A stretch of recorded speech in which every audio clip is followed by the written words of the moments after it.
Good evening, everyone, and welcome to this new episode of AFdB Talks. It's our second episode.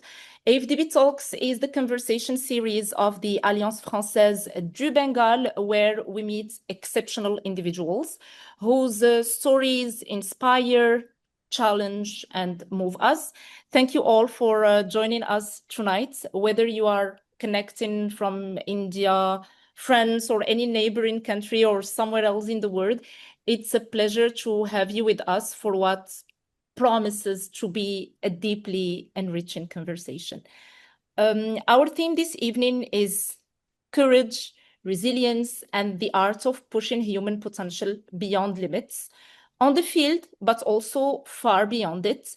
And for that, obviously, we could not have dreamed of a better guest.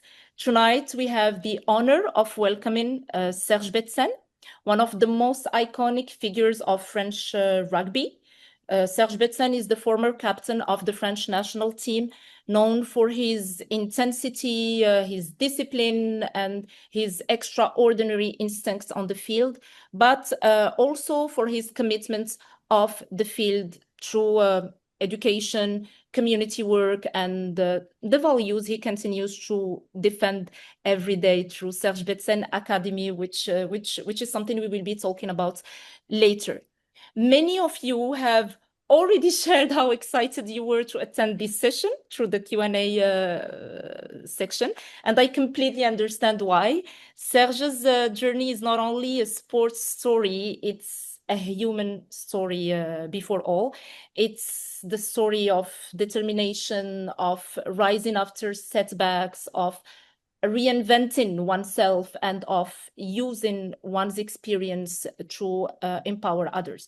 So before we begin the interview, because this will be an interview format between Serge and me, I would like to invite our director, Monsieur Marc Boudin, to say a few words.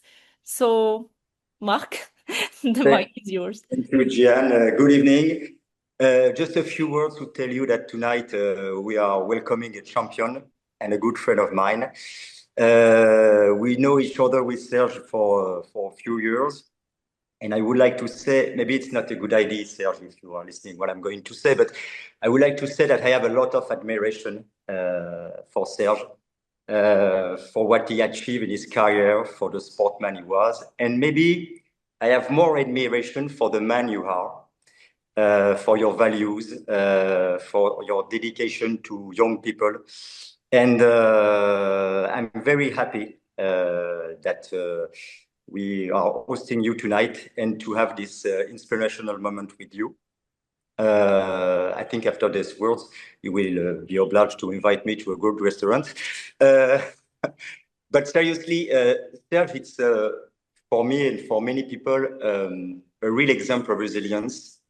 And with his hard work, his dedication to his passion, he shows us that no matter from who you are, if you work hard, if you are passionate, you can achieve your dreams. So thank you very much, Serge, for sharing this moment with you and for the inspiration you are going to give us. Thank you, Serge. Thank you. Thank you very much, Marc, for these words. Marc now will be leaving this room, but he will be following the webinar as a participant. So, Serge, once again, welcome, and thank you for being with us tonight. We are planning to have a conversation that explores not just your career, but the deeper lessons behind it, the mindsets, the turning points, the challenges, and the values that shaped you as both a player and a human being. We will obviously also talk about your academy, your commitments to youth, your view on leadership, fear, courage, and what sports can teach us about life. So let's begin. Serge, I'll start with my first question. First of all, before we start the question, thank you very much for having me tonight and share my my passion. Thank you, Mark, for your kind words on the introduction, and I'm really happy to be here for this amazing session. Thank you, Serge. We are very happy to have you tonight, and there are many people here in Calcutta who are passionate about rugby, so you're really the perfect guest for tonight's topic. And this is, of course, just the second episode of our new series, AFdB Talks. We have just launched it, and obviously many more themes will be coming in the future. But we are very thrilled to have you among our very first guests. So the first question, first things first, you arrived in France at the age of 9.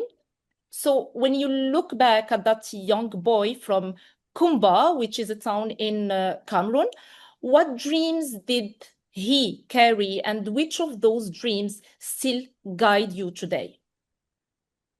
Listen, as a kid, when you travel like I travel from Cameroon to France, I didn't really have a dream set in my head because I didn't really know what's happening to me. When you are a kid, you follow your parents, and your parents make decisions. But I have to say, a few years later, when I discovered rugby, I discovered sport. I started having some dreams, and those dreams shaped my life and shape who I am today. Okay. Thank you so much. Now I will move to my next questions. It's a question more about what the person you are on the field. You were known as La Faucheuse. La Faucheuse, we can translate this as the Grim Reaper in English. So if you had to choose another nickname that reflects not your power on the field, but your purpose today, what nickname would it be?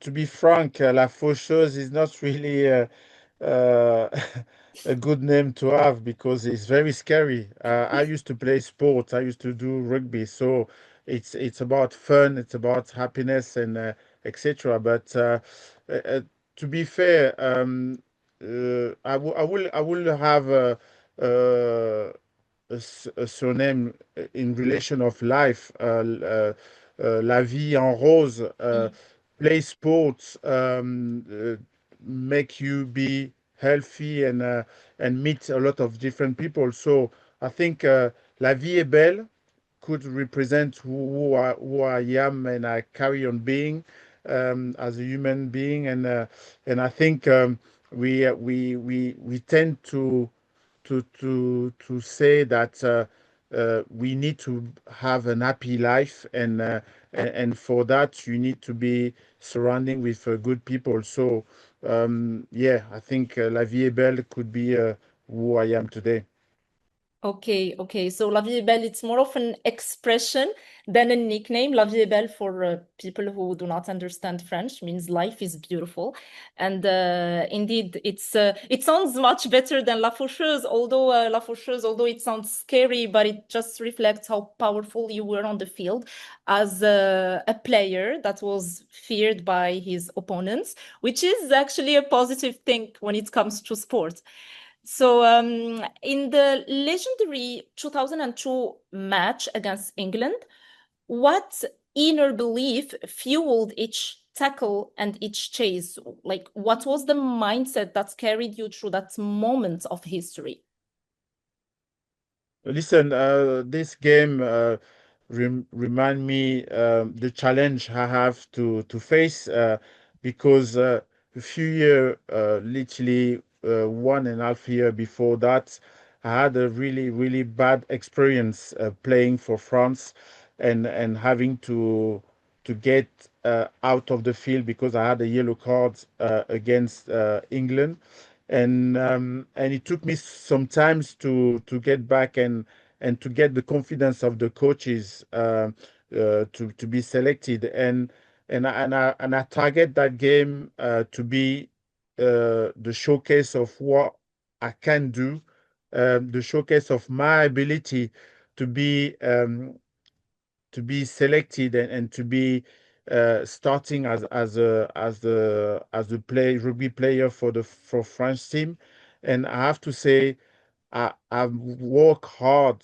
behind the scene and to organize myself and be effective in my game plan and play the way we play. It's not just about my role, it's about all the team role in order to face our very, very um, hard opponent, which is England.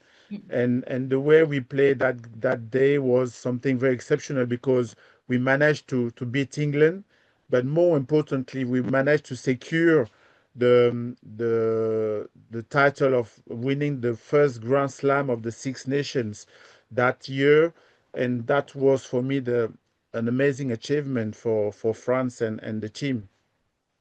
Obviously. And actually, Sir Clive Woodward, who's an English former rugby union player and coach, said you were the single-handed reason England lost. So how do you transform a moment of triumph into a lifelong source of humility and also motivation?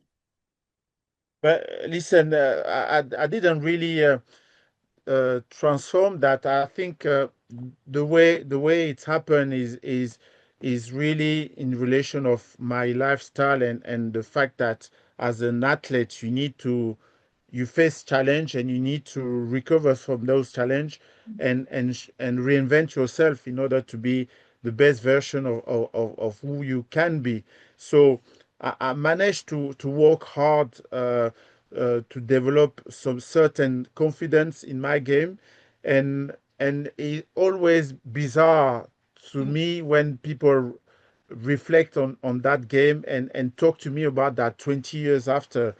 Most of the time, people talk to me about what did I do, how do I manage to prepare that game to do what France did against England that day, and it's always fascinating to say on that game I mark somebody who make me progress on my game as well, which is Johnny Wilkinson, because you need to remember after that game, England beat France in the semi-final of the World Cup 2003, and they came out and win the World Cup. So um, in a way, I made something very special to me by winning that Six Nation first Grand Slam of the tournament, and also managed to get to upset a team which is a big rivalry for France, England, and we are very proud of that because it took them a lot of time to win the Grand Slam afterwards. But we are proud to say that winning the first Grand Slam against England was something very, very positive. Of course, it is indeed something extraordinary to be proud of. Well, I am myself not a rugby, not, of course, I'm not a rugby professional, but I mean, I'm not someone who watches rugby on a regular basis. But I know, for instance, that time in rugby or in any other sports can change an entire match. In your own personal journey, what decision or turning point taught you the true importance of arriving at the right moment in life? But listen, I was lucky to have met rugby in a day I didn't expect it. I was playing. My story behind that is I was playing football in the court in Clichy in the stadium at Clichy where I grew up, and somebody come to me and say, "Do you want to play rugby?" I never saw rugby ball. I never saw a rugby match, and I said to him, "Yes, why not?" He said to me, "Let's meet next Wednesday because in France on Wednesday evening it's sports day." And and I turned up on time at 3 o'clock at the stadium, and my first session was how to tackling, and I have to say I was on time. I end up being learning how to tackle with a girl who teach me how to tackle, and that is for me the one of the reasons why I stay in the game. I love that moment so much that I wanted to come back and play rugby. So following that, as a back row number 6, 7, the role of a back row in rugby is to chase, and when you don't have the ball, you need to chase an opponent, which is the closest opponent is the number 9 who's going to take the ball off the scrum or of the line out. So me as a player, I used to always chase them in order to stop them in defense. So timing was so important to me that I really work hard. All my skills in order to be on time and be able to stop my opponent. But saying that like this is it's not that easy, but um, talking about the timing and everything will follow, it's very important to remember that we are as a people in position where we need to work really hard in order to have that timing, and also when we engage ourselves to do something, we need to be respectful, and at the same time able to really work in those moments where it's meeting or just a, a, a moment where we going to be having to be on time, not being late, not being too early. It's just that notion of timing. It's very important. Actually, Serge, what you said about the first time you saw a rugby ball, because before that, just someone came to you and asked whether you would be interested in playing rugby or not. You had no idea what rugby was. You didn't know how to use a rugby ball. It's important because it reminds me also of myself. It's important to remind people that not everyone is born with a specific dream, a dream career in their minds. Sometimes people are lost, they do not know exactly what to do. And at some point in life, an opportunity comes, and then you understand that you were made for that career or that activity. And this happens with me as well, because I'm in communications, but I'm also a teacher. And before becoming a teacher, I never thought of myself as a teacher, but now that I'm a teacher, I understand that this is what I am made for, and I'm very passionate about it, and this is the exact thing I needed in my life. So this is just a bracket I needed to open, because what you said about the rugby ball just reminded me of that. And I think it's important to remind people that sometimes we do not know what to do in life. We do not have a specific vision, and it's okay to be lost. Sometimes opportunities come, and then you understand that you were made for this or for that. So Definitely. I Well think, done. yeah. So we move to the next questions. Many people see flankers and flanker. I just did some research because, as I said, I do not know much about rugby, but from what I read, the flanker is one of true forward players responsible for tackling, competing for the ball. You correct me if I'm wrong. So many No, people it's, see. it's, it's correct. It's correct. Well Okay. done. Okay. So many people see flankers only as relentless fighters. What deeper truth or beauty about that role do you wish more people understood?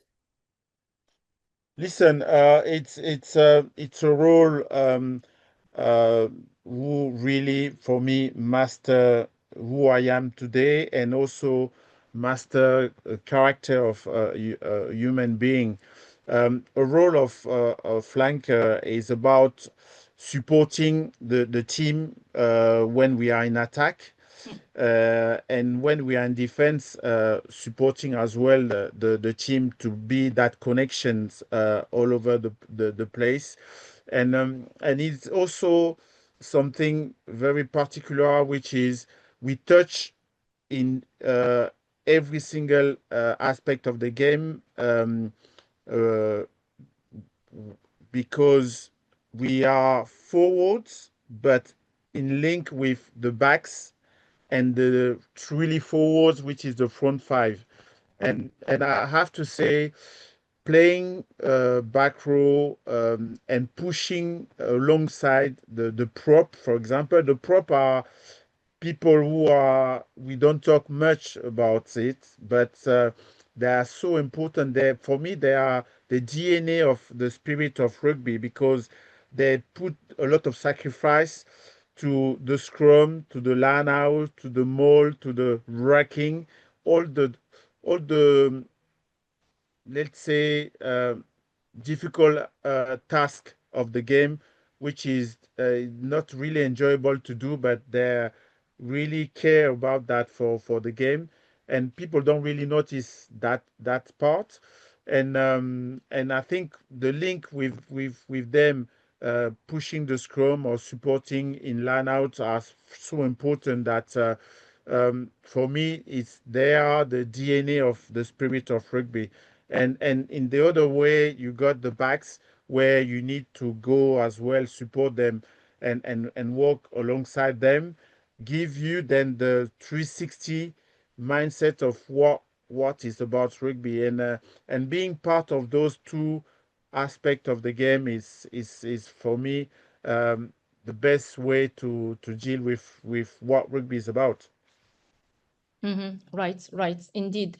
And actually, as a flanker or for any other position for that matter, you have played under extreme pressure. Any competitive sport, whether it's football or rugby, comes with its load of pressure. Can you share a moment when fear and courage walked side by side and how you chose which one would lead, fear or courage? Uh, to be frank, I used to avoid fears, but avoiding fears is not good, because you can face a big danger, but you need to have that some fears definitely. And I have to say, there is a game I found very very very difficult to deal with, because actually it was in 2002, one of the most important game to play. It was in against Wales team in Cardiff. The Cardiff stadium. They were uh, building the roof into the stadium, and um, and I remember the voice of the supporter when there were particularly two players who were playing, the brothers, Quinnell's brothers. There was one of them was second row, and the captain of Wales was Scott Quinnell, the number 8. Every time they were carrying the ball, they're massive physically. You can hear the cheers of the supporter, and you can be frightening, because you think that the roof will fall into Yeah. your head, and you don't know what to do. Frankly, I have to rethink in order to say I'm going to avoid the noise of the supporter. I'm going to be focusing on tackling relentlessly, and I managed to do that. But in a way, the fears, the courage come down to those moments. We talk about resilience sometimes, but resilience is about what can you do in those kind of action where the challenge is very, very difficult. And I have to say, um, keeping focus on my task was something will keep me into the game. and that day I managed to break the new what was the new record of tackling. I managed to tackle 39 times during that game, and that was the new kind of era of the Six Nation, the collecting the data of the game and being able to say, wow, but for 40 minutes, um, which is the the time effective time of 80 minutes of the game. I managed to tackle 39 times, which is obviously something were impressive, and I was really proud of that. Yes, I mean, indeed, I understand the voices of the supporters of the other team can be extremely intimidating, and this happens also. I'm not familiar with rugby, but I'm familiar with football, and I know that it happens in every collective sport. And because you mentioned the Six Nations, it's important to remind the people what Six Nations is, because I'm sure we have also people who are not familiar with rugby who are watching us. Again, you correct me if I'm wrong, but I think I searched and it says it's the annual International Rugby Union competition for the teams of England, France, Ireland, Italy, Scotland, and Wales. Yes, exactly. Well done. You Okay, did really your well. I had to do some research before conducting this event, because before this webinar, I was really completely unfamiliar with rugby. And the positive thing is that now I know a few things about rugby, and I think I will be myself watching some rugby games from now on. well Uh, done, but you need to come and see one of the game in the Six Nation. I think Mark will offer you an opportunity to come to the Stade de France, maybe. Well, why not? It would be a great pleasure for me to attend. We'll talk about it later. I will move to my next question. You've actually shown immense physical courage on the field, but which required more emotional bravery? Was it playing the All Blacks, which is the New Zealand national rugby team, or creating your project, the baby you're proud of, the Serge Betsen Academy? And the reason I'm mentioning New Zealand, obviously, it's because it's one of the strongest teams in rugby. So yeah, I'll let you answer that. But listen, to compare facing the All Blacks and create a charity, it's not obviously not really comparable, but it is I think it come out with some leadership, obviously, and some courage to do so. So it's not that easy to imagine me facing a player like I did one of the most important physical player like Jonah Lomu, which is a face, and I have to tackle to compare to having the courage to create the charity. It's funny because one tackling Jonah Lomu, we know that it's going to be hard and physical, and creating the charity, it's a dream to help underprivileged kids through rugby and value of rugby. But that dream, we don't know the outcome because we don't know the work we should be doing behind the scene to make it uh, going for such a long time, because I've been doing that for 31 years. But yeah, facing a player like Jonah Lomu or Tana Umaga, who were playing for the All Blacks, I knew that it would be painful, but the pain won't get on for such a long time. And I'm still, my shoulder still hurts sometimes. But it was what sports bring me. Sports, I always say that rugby uh, uh, show me that I love the challenge. I love high level of pressure, and I have to say, being able to challenge myself to be um, an athlete, I was something very, very, very entertaining, and I really fall in love of what can I do to be the best player possible. But that is in a way, like you said earlier about yourself and the fact that you're a teacher. Um, I didn't really plan, but the fact that I could be able to dream of it was something I just hope that anyone would dream of something, go go away and think of how I can need manage to work to make it happen. And I have to say, um, I make it.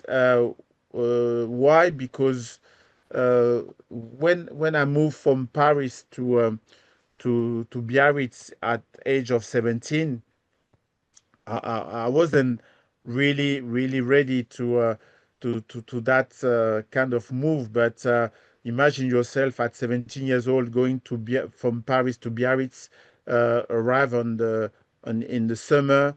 You see the surf, the beach, uh, Le Fête de Bayonne, which is a Bayonne festival, which is something very impressive in the summer, where there is a lot of fun, a lot of music, and spend some great time.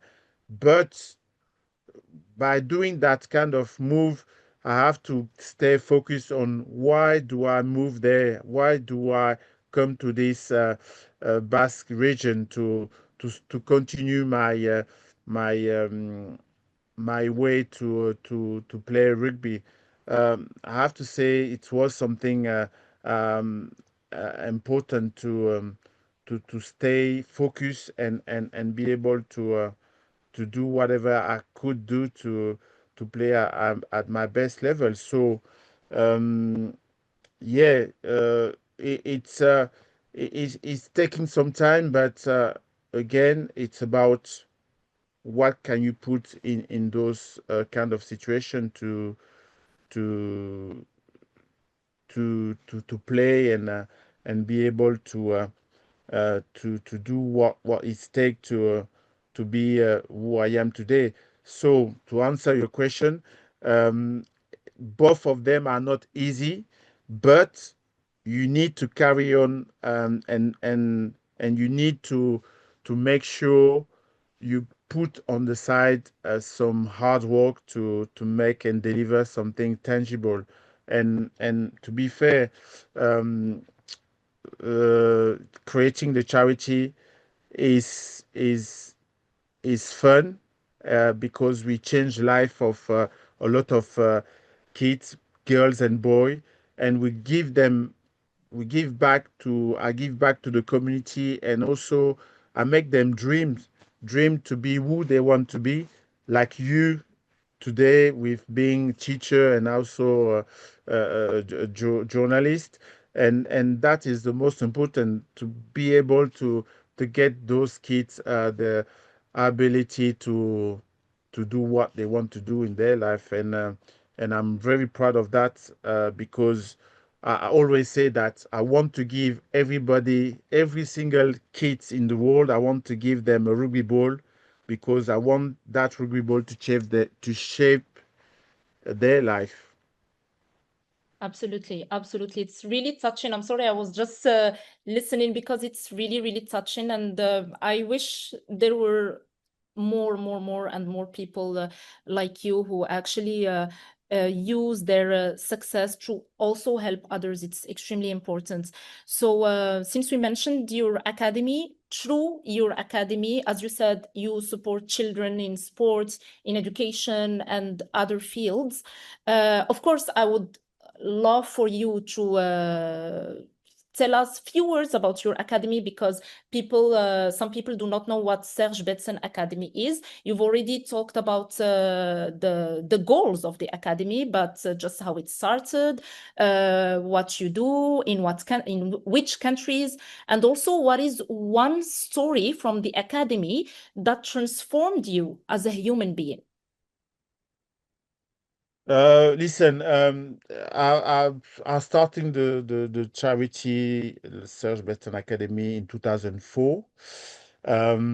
Why? Because I really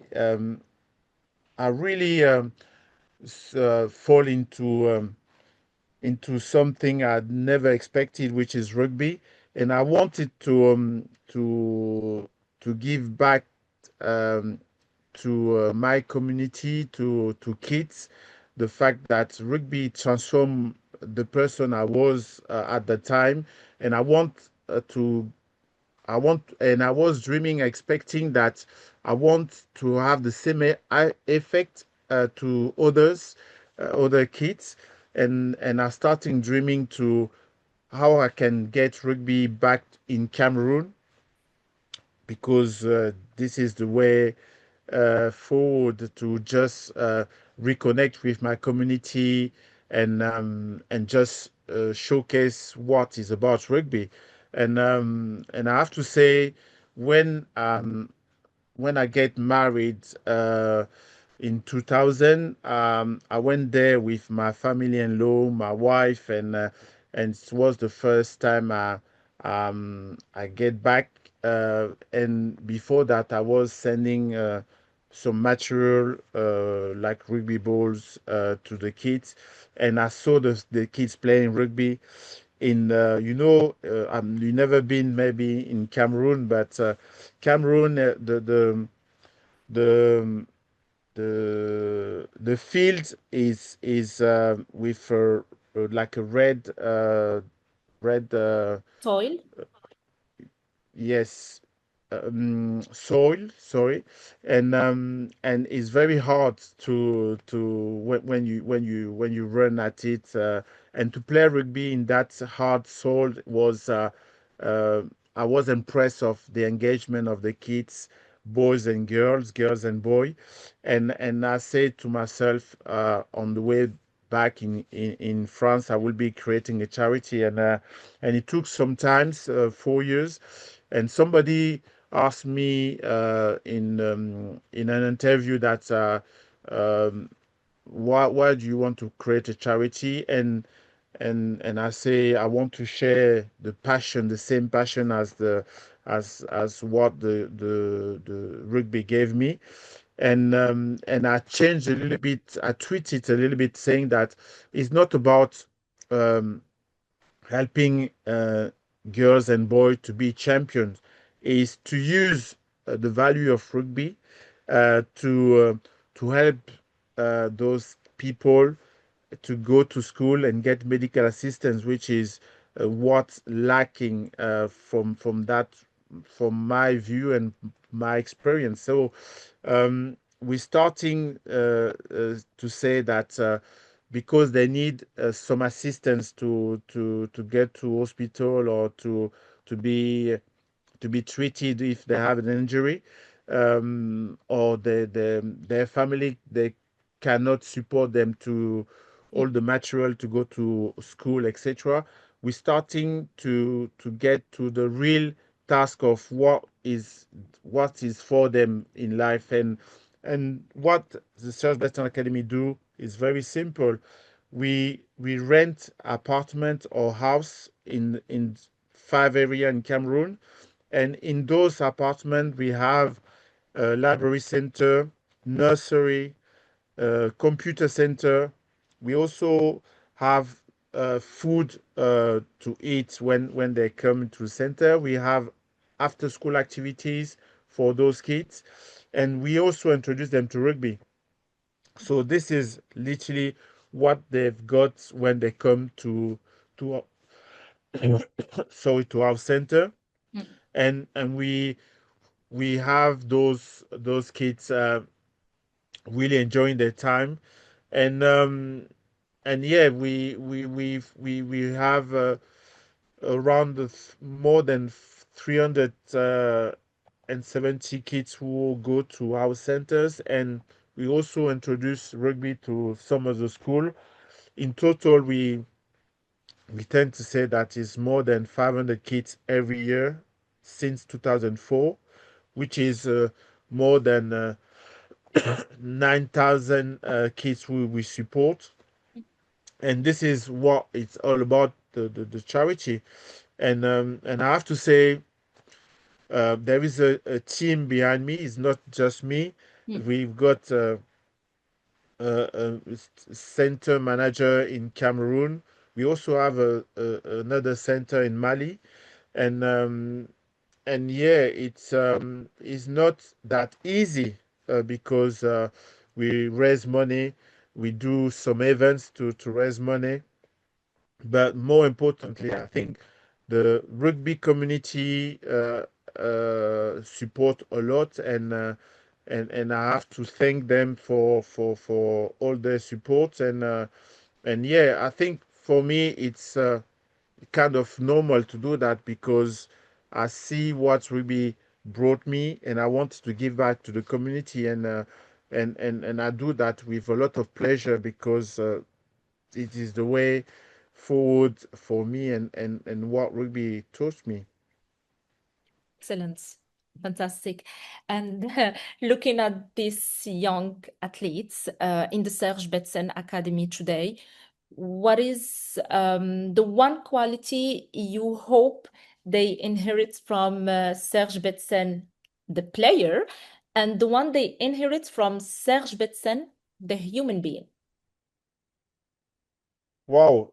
Listen, the player, I think I hope they will heritate on a hardworking person.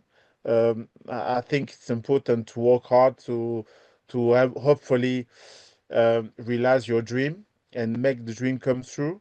And that is for sure. And the human being, I think I see myself as very, very kind, open, and more importantly, supports others. Which is we are in this world. We need to work as a team for me to realize our dream. It's not about me. It's about others, and that's why I did rugby, and I did a team sport. It's about how can we together Mm. uh, make sure we're going to fulfill a dream, and be happy, and I think from La Vie est Belle play sports, it's about openness, and support others to make sure we are all happy and healthy.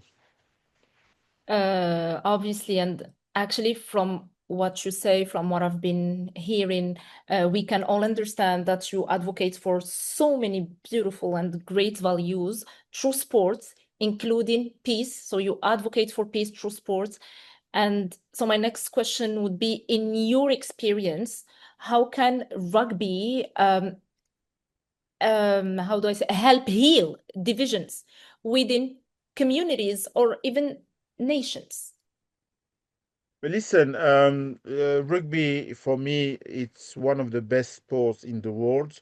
And to be frank, we don't do enough in order to be in those fields where we there is a lot of difficulty. There is a lot of challenges to some of the community, and I always feel like I want to go there to Mm. advocate sports. I'm ambassador for Peace and Sport, Yeah. which is a great charity from the Prince Albert Monaco, where we're trying to facilitate the community through sport to be together. And myself, with the charity, we get asked to go to a country in Africa 2 years ago, in Central Africa country, where there's a charity who asked us to go trying to do some work with the community through sports, and that went really well. And I think that through sport and more importantly enjoyment, you can engage a lot of people. You can engage kids in that sense, and I believe rugby got a lot to offer, and I want to be part of those initiative, and frankly, I do my best most of the time when I have an opportunity to talk about sports. There's so many charity who focus in one thing. I tend to say, without sport or with sport, you can do more and more. And yes, uh, I want to be involved in those type of actions, because I know what rugby can have, and what impact rugby can bring in those kind of situation, and hopefully world rugby, people who are behind institution of rugby, hopefully they will grow that sport. Actually, your answer makes and puts like it shapes a smooth transition to my next question. So, having lived through rugby's professional revolution post 1995, what evolution does the sport still need to fully reach its human potential? Sport in general. Well, I definitely feel like people need to move. People need to reconnect with themselves and others, in order to continue, let's say, the development of human being in general, but also the connections. We see the the power of sports. I was lucky to have met such a amazing athlete, amazing people through sports. That starts for me in 2012 with Olympics in London. I've been in London for 17 years, and I knew that rugby will go into Olympics for 2015, and I was lucky enough to go to Rio to see rugby starting in Olympics, and last year I was in the Stade de France to see France winning the gold medal of the sevens. Uh, and when you see that, and you see all the energy people can bring through sport, with peace mindset, and all the supporters who come to see athletes perform, and go back home with a lot of belief. uh, I think sport is there is no equivalent, and Nelson Mandela used to say, "Sports reunites community, and bring people together," and that is true. We, I want my sport to continue like this, and I want my sport to also um, come to businesses, because sometimes I see a business owner who talk to me saying that I'm recruiting rugby player. They are the best colleague ever, and I say to myself, I'm really proud of what rugby can bring to the table, and that is to say, I want to see in the future uh, people talk a lot about rugby, because it's not enough. Indeed, indeed. No, no, I agree. And as you said, the sports really does bring communities and nations together, because we see it every time with each tournament. Sometimes when you have two teams from two countries that are not really the best friends on a political level, but the moment they meet on the field, the supporters do come together, and it's a completely different ambiance, as we say in French. So we really can clearly see that sports does bring nations and people together beyond the political or diplomatic issues, and that is a fantastic thing to promote indeed. So Definitely, definitely. yeah, Keep going. Keep doing more sports, bringing yeah. sports in the community. Absolutely, absolutely, 100%. So I have one last question for you. Obviously, we won't finish here because we'll have to take the questions from the audience because people have been asking a lot of questions during this interview. So just one last question from my end. If you could relive one match, not to rewrite the results, but to feel the journey again, which moment or match would you choose and why? Ah, tough question. Um, I think I will take a game which will end up being negative, losing. Mm, But I tried to rewrite it in order to be uh, giving the positive side of what I didn't have for the first time. It's the final of the Hanken Cup playing with my team Biarritz in 2006 against the Munster in Cardiff. I have to say that game was something very, very, very frustrating at the end. But um, yeah, I wanted to. It's also a trophy I never lived in my career. But the journey was amazing because we, as a group of Biarritz, a team going to Cardiff to play the most tough Munster teams. We didn't really understood the importance of achieving the final, but that shape us and keep us the belief because that year we played two finals, the final of Hanken Cup and the final of the Top 14, the French Championships, and we managed to beat Toulouse on the second final. But if I have to rewrite it, it's because I want to win both finals, which is as an athlete is something I was dream of. But unfortunately, it wasn't the case. But I have to say that game was something I want to rewrite because I still it's still missing. I understand. I understand. Thank you so much, Serge. We're not done yet. We will just transition to the final part of this webinar. It's time for the Q&A session. People have been asking questions. Members of the audience, they already addressed their questions to you. So I will be choosing some questions to ask you. Okay.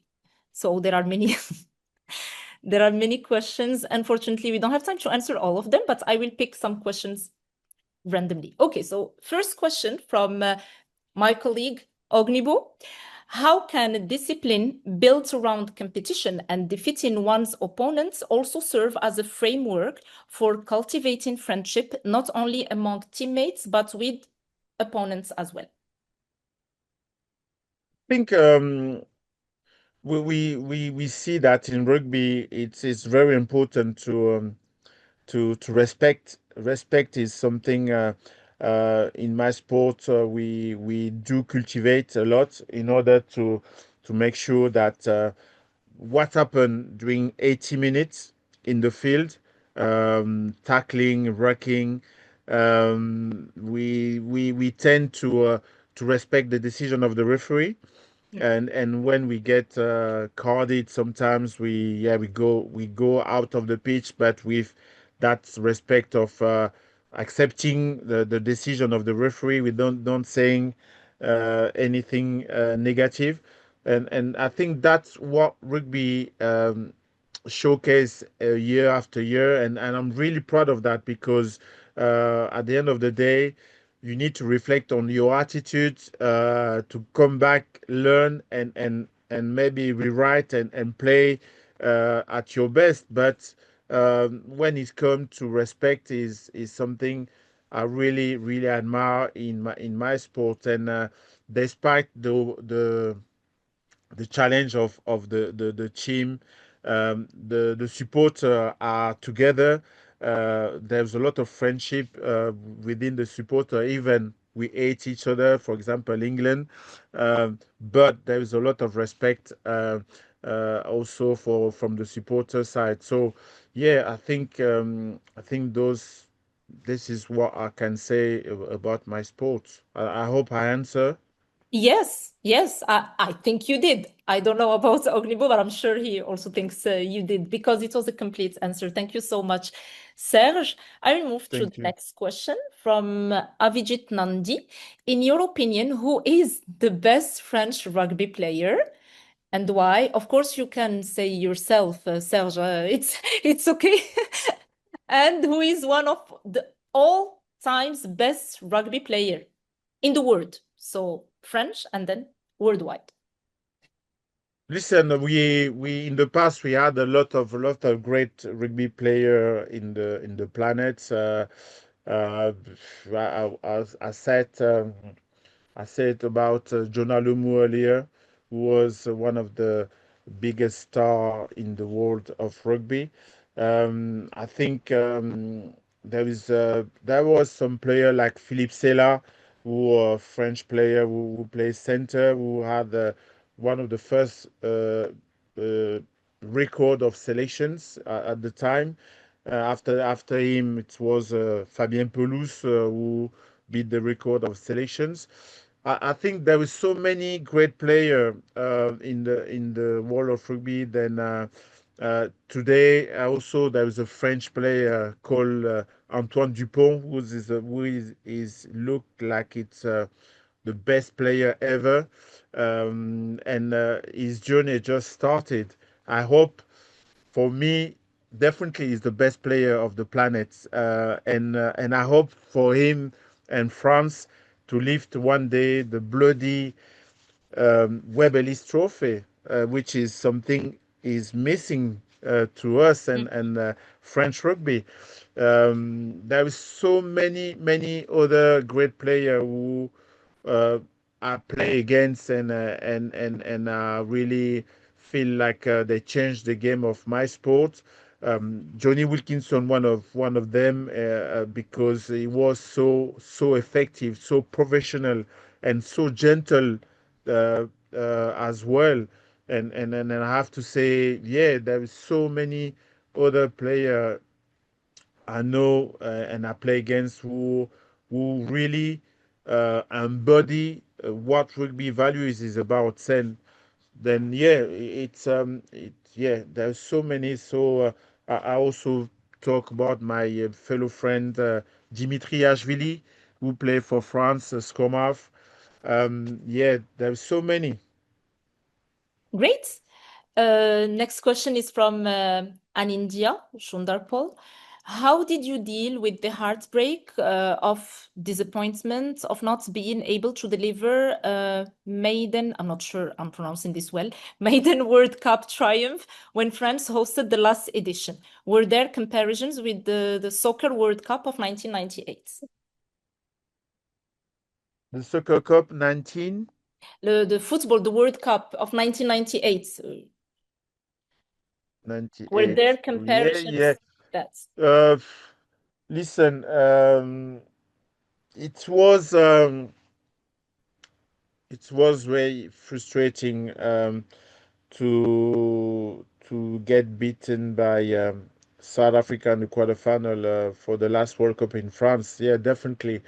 It's heartbroken, and it's so frustrated to be unable to do more than what we could, and yeah, we see that it's going to take a long time to be in the position again to be able to achieve the semi-final.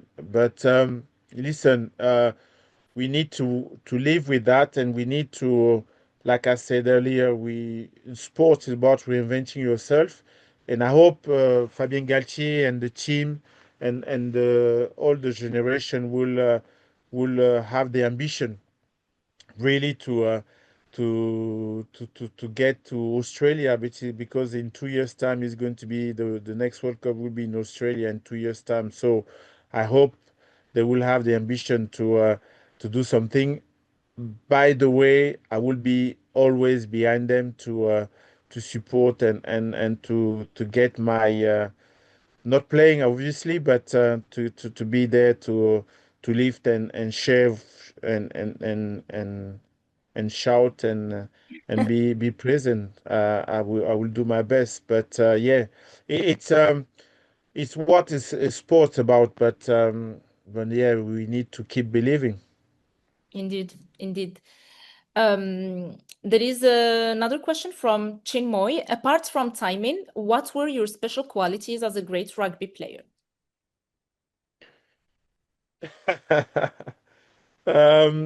I definitely feel like being a supporter of my teammates, whatever happening, was something important. That also trying to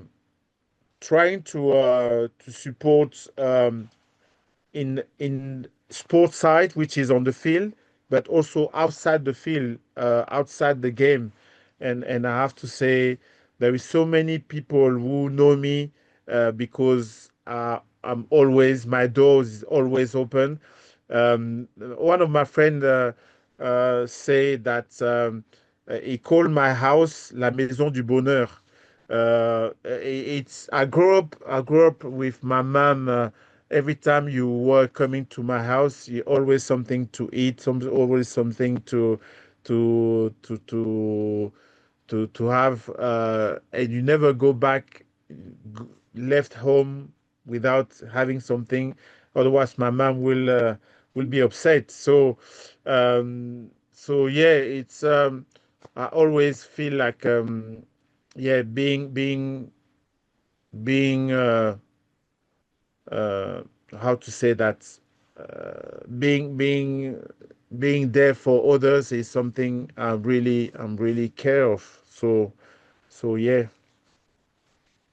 Actually, I was looking at the questions, and there are two questions I will ask in one, like two in one. There is a question from Ritankar Choudhury.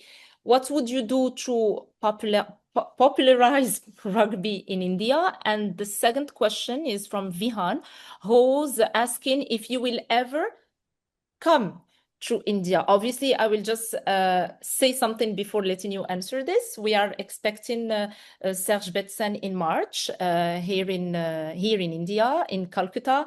We haven't locked, of course, the program yet, and we're thinking, why not? Maybe we can eventually think of having also Serge Betsen Academy here in India, which can be a great starting point to popularize rugby in India. But I'll let you answer that. That was just something I had to say. Obviously, I was planning to say it at the end, but yeah, since they are asking. Thank you very much for the question. Listen, I always feel like I always say that I'm an ambassador of my sports, and everywhere I go, I want to see kids playing rugby. So definitely, I will be happy to come to India, to Calcutta, to develop something. I know that there is a lot already rugby activities in Calcutta or in India in general. I will definitely want to come, and hopefully we will organize that soon. And yeah, I can't wait to be to be there. I can't wait to meet you guys and share more in person with you. And I want to congratulate the team, uh, Mark team who organized this conference. Thank you very much for taking the time to exchange and build this conference. And I'm very proud to be able to make it happen. And definitely stay tuned. And hopefully we will see you. I will see you there. Of course, I mean, it's a pleasure for us actually to host you today. And it's likewise, we are also looking forward to hosting you here in March. And we are sure we will love it here in Calcutta. Calcutta is a really, really, really great place. And indeed, rugby is an activity that already exists in Calcutta. And we have a colleague who plays rugby. So we'll be more than happy to introduce you to each other when you come in March. His name is Jumman, and I think he will be very happy seeing this, looking at this on YouTube, since we are recording the events and seeing that we are taking his name as the sole rugby player in our team. We are a small team, but we have a rugby player. So that's a good thing. Well done. Were you all going to be playing rugby then, if I come? Why not? I hope so. Well, I'm physically, I don't know if I'm capable of doing that. No, But non-contact. sure. There is a very an interesting question. I was myself going to ask this question. Just wasn't sure how to frame it, but since it's asked by one of our participants, as a player facing off against the All Blacks or the New Zealand Maoris, were you ever intimidated by the Maori haka war dance before the game? It's funny. I always answer this question by saying, if I were to be intimidated, I will say to the manager of the French team to let me home, don't select me. So it's it's a moment where I feel unfair sometimes, because it gives to the Kiwi, the All Blacks, the extra time to warm up, to get prepared, while the opposition wait for sometimes to start the game. But at the same time, it's something very, very, very important to our game. Every time there is a haka, as a spectator, you want to see it, you want to feel the vibe of what's going on and how the team will react. And I have to say, with that, I wanted to pay respect of what the haka is for the game, but at the same time trying to say to myself, listen, I'm going to take the challenge. Let's go. But I need to be ready, prepare to to face my opponent and play at my best. And that's what's happened when I did so. And it's great moments. But more importantly, it's when it's come to the kickoff for the 80 minutes. You need to be brave and effective to beat them. Indeed. And this is a very interesting question, because I love haka so much. I love watching it. I find it very impressive, but I can imagine how much intimidating it can be on a field, obviously, when it's played by the opponents. But it's a fantastic war dance that I personally enjoy a lot. Okay, so another question.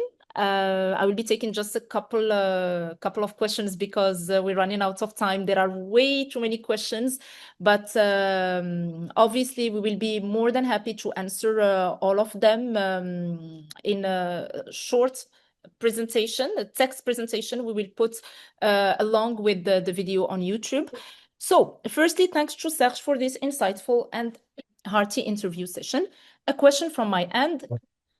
Sorry. Your academy transforms young lives through discipline, resilience, and opportunity. If you were to plant one Serge Betsen seed in Bengal's sporting ecosystem, Bengal is our region, what unique method or philosophy from your academy would you introduce first, something that could genuinely reshape how young athletes hear, dream, train, and rise? The only thing, because you asked me only one thing, it's a rugby ball. It's a rugby ball who I'm going to be giving to each of the kids. And I hope that rugby ball will shape who they're going to be and who they want to become. And that is for me the way forwards. And by having that rugby ball, they will have a lot of questions, a lot of challenge, a lot of uh, emotion, and from that moment, you will get them transformed and learning what is about being a good teammate, and that is what I can say about the question. Thank you. Thank you, Serge. Before asking you one last question, although there are many questions. Unfortunately, because we're running out of time, I cannot take all of them. So before I ask you one last question, there is something I want to read for you. It was written by a person called Patrick. It's not a question, but it's a testimony, I would say. It's a word from someone called Patrick. I'm Patrick from Cameroon, and I'm now studying in India. And as you know, we are challengers with the fighting spirit. So we need your help in any field where you can encourage us to improve, and how with your position we can continue this networking, because all of us want to achieve something great like you. Thanks. Thank you, Patrick. Uh, I will say that I always want anybody to achieve what their dream is. It's so important to achieve what you imagine, reaching out, and and and it comes from taking action to what your dream is about. So it's good to have a dream. I always say that if you dream of something, it means that your body and yourself are capable to, because you access something you imagine. So let's do it. Let's put some action in place to make it happen, to make it life, and yourself have the solution, and that solution, it sometimes take times, sometimes take a lot of courage, sometimes take a lot of effort, but you can make it happen. And to just finalize, you need to be open-minded and work hard. Indeed, it's all about the mindset, I would say. Definitely. Yeah. So last question for today. Do you think luck is required for someone to be a distinguished athlete, and how much? Out of 10 people who follow your path, how many of them will be successful? And there is another question that's exactly the same question, just asked in a different way. So do you think luck is required for someone to be an important athlete, a big athlete? Luck in life, whatever sport and and and, and anything else. Yes, there is some luck in life, but it's funny because I always say there is a um, there is a 40%, if we stay 100% of things, there is 40% which is based on your DNA. There's 40% who's based on work you do in order to match that DNA. And there is 20% of luck. And if you take each part of those three, you can see that luck is can be both sides, but more importantly, it's what you put into your DNA, which is hard work. You're going to create luck in a way. So luck is something tangible, but you can force by hard work in order to be lucky. And there is a adverse we say people who win are people who try. If you don't try, you don't win. And that is some of the thing to just reflect on. Luck is something you need to be going to search it in order to make it happen. Of course, of course. Like you cannot just, as we say in French, croiser les bras, like you stay like this and you wait for things to happen. You expect things to happen magically in your Definitely. life.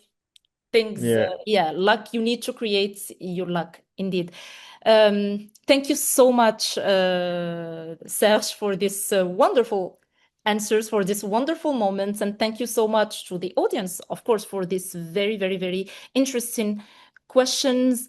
Serge, thank you for your generosity, your honesty, and the depth with which you answered every single question tonight, whether it's my questions and I asked many, or the questions of the audience.